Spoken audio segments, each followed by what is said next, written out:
Good morning, everyone. It's 9:24. It is opening night at Minneapolis State Theater of the world premiere of Purple Rain, the musical. So the original movie, of course, starred Minnesota's own Prince. The musical tells the electrifying tale of a talented but troubled young musician trying to make it in the Minneapolis club scene. So two of Prince's bandmates are serving as musical advisors on the musical, and they're here this morning, Bobby Z and Morris Hayes. Guys, thanks for joining us. Welcome. Thanks, man. Thank you. Would it be awkward if I had you start with a bird call?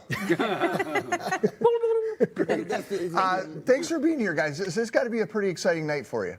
Yeah, it's very exciting. It's been several years in the making, and it's really hard to believe that it's about to be unleashed on the public in a formal way. But they've been running previews now for a few weeks, and it's amazing to watch the Broadway production come together and how these people work. Yeah. Okay, obviously we want to talk about that, but I want to know first and foremost, like, how you guys got involved with Prince. Like, how did you meet him?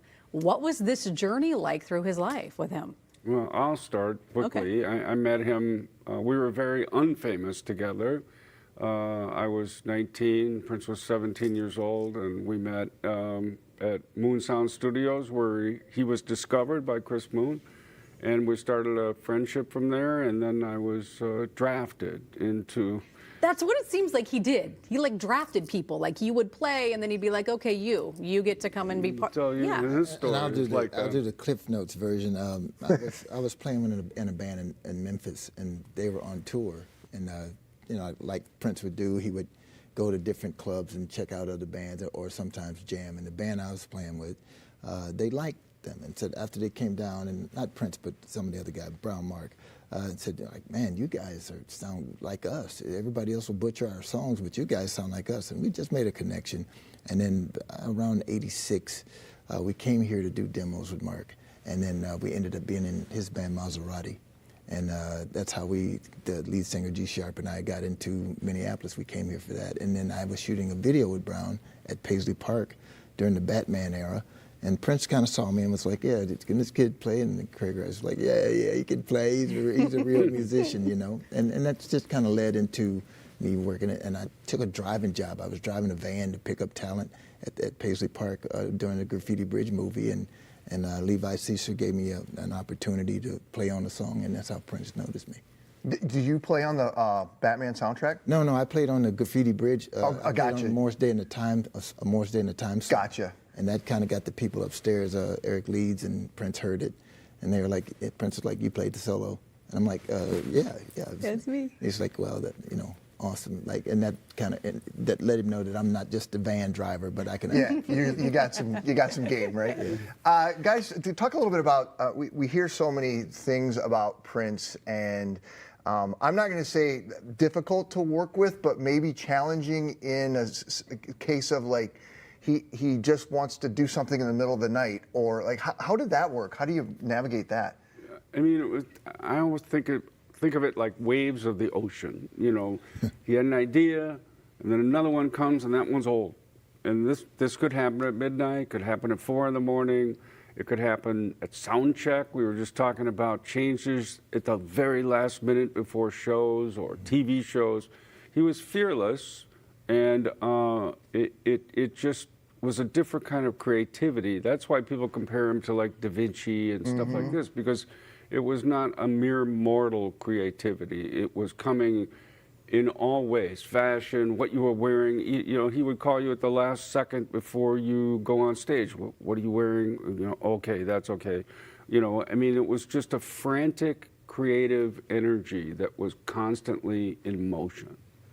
And energizing for you too? Oh, you played beyond your skills. You were lifted up into his world, which I think is kind of reminiscent of what's happening with these kids in the play. I mean, they're really trying to achieve a level of creativity that's still something he would be proud of, or the energy they think that he would accept. And that's total dedication and many, many hours a day. Mm-hmm. How does it work for you guys to collab on the music and sort of help put this production together?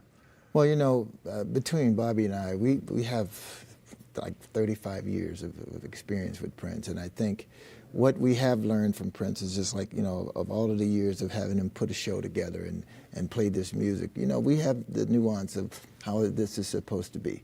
And so I think we bring to the table like what we've learned from Prince and how the sound and the type of sounds and these types of things. And these guys are really amazing. They really have taken time to curate this music. You know, Jason Michael Webb is absolutely amazing. He's the music and director. all of his people are fantastic. And so we just have to just come with nuance as to a few things.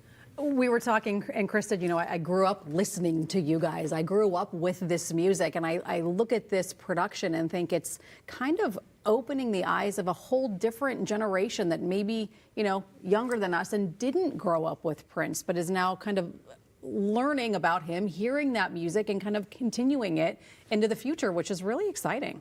I think that's the goal. I think that bringing this forward to another generation and having this music, it's all about the music for Prince. And Purple Rain was all about the music. And in this case, it's all about the music. He mentioned Jason Michael Webb, the musical director. That made our job quite easy. This was a student of Prince, and the musicians he's put together are just fantastic, and they're trying to, you know, do Princeology and study the music and play it as authentically as we can. And Morris and I brought some Princeisms, you know, little things that that Prince did and in musical sense, and but it's been thrilling. The producer Orrin Wolf has just been very receptive to us just talking to the musicians and getting our insights in there, and it's been an experience. But I think it's authentic as can be. Yeah. Is there a pressure to like get it right because Prince is no longer with us and we don't have him to act? Is there like this pressure? Like, do you feel that? Well, absolutely, and I think it was like Bobby's mentioned earlier. It was a real bold move for the state and all of the people associated with this to do this in Minneapolis. This is going to be your harshest critics because all of these folks know Prince. They've been around Prince, and so to bring it here was a really bold move, and I think it was smart because if you can win these folks over, like Bobby would say, if you can win them over here, I think we can get them anywhere because these folks know, you know, and they know how it goes.